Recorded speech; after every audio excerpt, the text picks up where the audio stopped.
Hello friends, today we are going to discuss a new topic which is related to economy, that is Banking Regulation Amendment Ordinance 2020.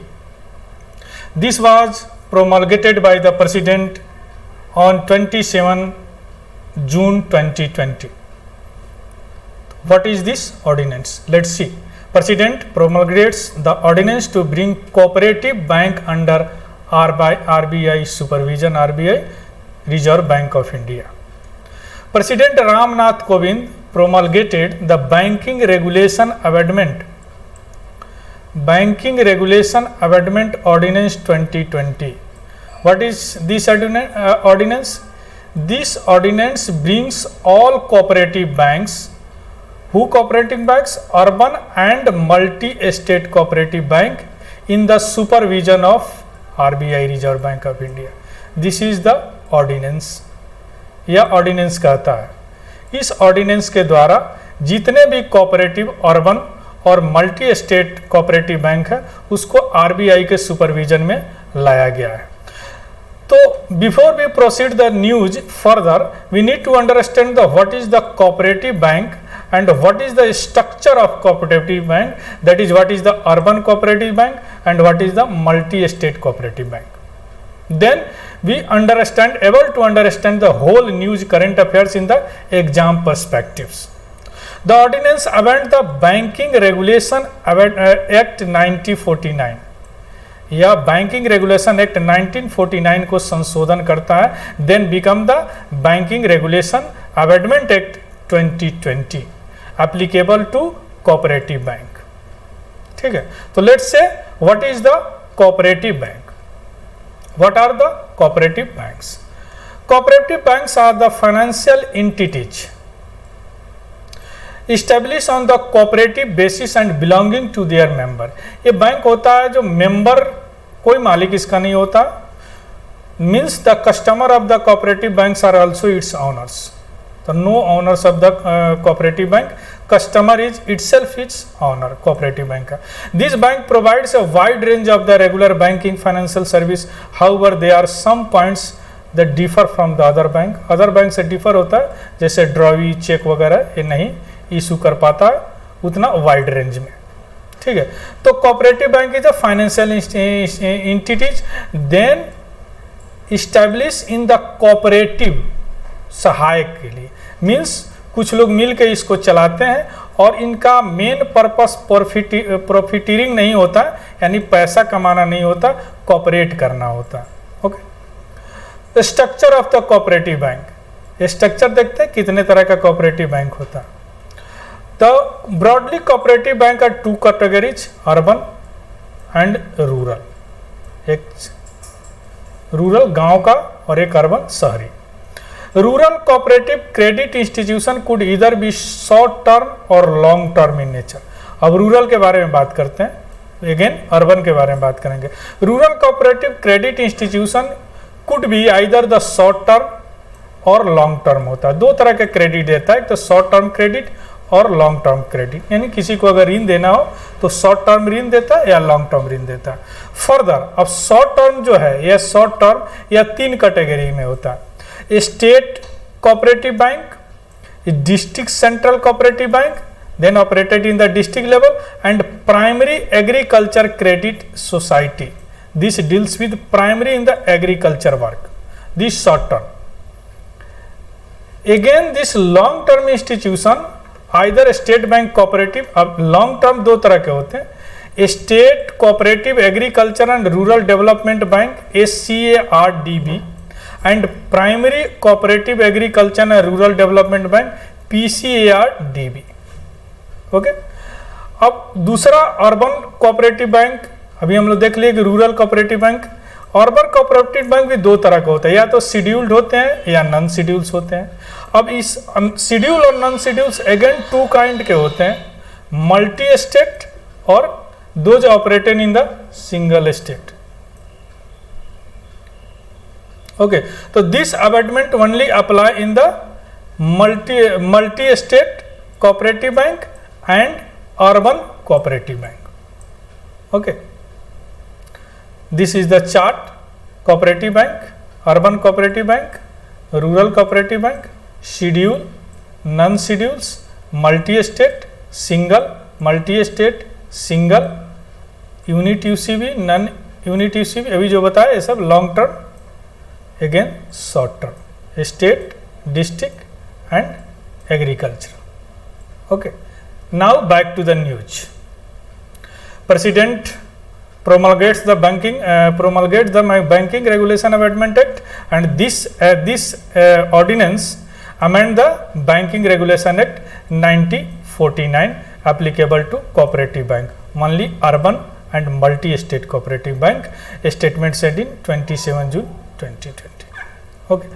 अब this amendment do not affect the existing power of the state registrar of cooperative society under state cooperative law. This should be remember, यह जो amendment है, जो existing power है state registrar का cooperative society का state cooperative law के अंदर, उसको कोई अफेक्ट नहीं करता है। और यह amendment do not apply on the primary agricultural credit society यानी PACS और the cooperative society whose primary object and principal business is to long term finance for agriculture development, which do not use the word bank, banker, banking and do not act drawage or the checks.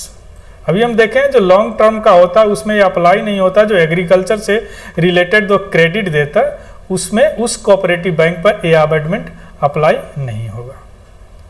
The ordinance also amend the section 45 of the Banking Regulation Act 1949 to enable making a scheme of the reconstruction or amalgamation of banking company. यह और section 45 जो banking regulation act है उसको भी amend करता है और enable करता है तो स्कीम जो रिकंस्ट्रक्ट और अमलगेशन ऑफ बैंकिंग कंपनी को रिकंस्ट्रक्ट करे और अमलगेट करे। And banking system and the proper management, even without banking and the order or moratorium, so as the avoid disruption of the financial system. अब तो India में थोड़ा सा डाटा देख लेते हैं। There are 1482 urban cooperative bank and 58 multi-state cooperative bank. About 8.6 crore depositor with the total saving deposit of 4.85 lakh crore. ये थोड़ा सा डाटा है। You make a reference in the while retaining in the mains examination in state civil service examination when asked the questions about cooperative banks and related ordinance. Now why this ordinance, यह ordinance क्यों आया, what is the background in this ordinance, flashback क्या है देखते हैं। The decision assumes significance of the wake of the scam you know and heard the Punjab and Maharashtra cooperative bank, because this bank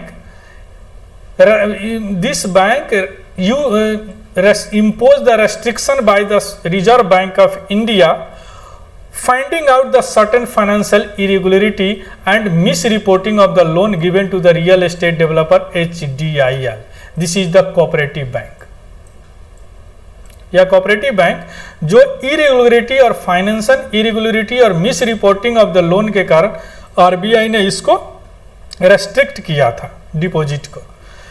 withdrawing their money, customer who are facing difficulty with withdrawing their money, इसके कारण इसको restrict किया गया था Supreme Court Reserve Bank of India के द्वारा। Earlier this month, इस month में अब रेस्ट्रिक्शन और withdrawal from the People cooperative bank Kanpur and Uttar Pradesh में भी इस तरह का इरेगुलरिटी पाया गया था। That's why this amendment was promulgated by the president on the cooperative bank, urban and multi state cooperative bank. Finance Minister Nirmala Sitharaman has introduced the Banking Regulation Amendment Bill 2020 in the Lok Sabha on March 2020. थोड़ा सा background देख लेते हैं, which is pending approval. The proposed law sought to enforce the banking regulation RBI in cooperative bank. Already we see in her February 1 budget speech, Sitharaman had proposed the amendment of banking regulation with an aim to increasing professionalism and improving governance among the cooperative bank. Already we see. Now who oversees the bank, इस bank को कौन देखता है? Cooperative bank. In India cooperative bank are registered under the cooperative society act. They are under regulatory ambit of the Reserve Bank of India under two law, the banking regulation act 1949 which was amended through this ordinance and banking law cooperative society act 1955। दो law से govern होता था। They were bought under the RBI watch, इसे RBI के अंतर्गत 1966 में लाया गया। A move which bought the problem dual regulation along with, दो रेगुलेशन के साथ प्रॉब्लम था, दैट्स वाई दिस ऑर्डिनेंस को लाया गया एंड प्रोमलगेट अभी तो प्रेसिडेंट द्वारा किया गया। ब्रीफ हिस्ट्री थोड़ा सा देखते हैं। A problem of the rural credit was the key reason behind the advent of the cooperative movement in India. Rural credit के कारण एक कोऑपरेटिव मूवमेंट चलाया गया, जिसके कारण कोऑपरेटिव सोसाइटी एक्ट 94 आई 1904 आया और जिससे यह कोऑपरेटिव बैंक की स्थापना हुई। और next edition was the cooperative society act 1912 focused on the need for regulation of such society and hence the establishment of appropriate body to oversee this functioning। तो हम लोग तो ब्रीफ हिस्ट्री दिया। तो this is the banking regulation amendment ordinance 2020। The whole things I hope clear regarding the banking regulation amendment ordinance 2020। This ordinance brings the cooperative bank under the RBI supervisions। okay, now conclude this video। if you like this video then subscribe it, share it and like it। I am Anil Kumar Tiwari from Think Beyond Noise। so thank you, have a wonderful day।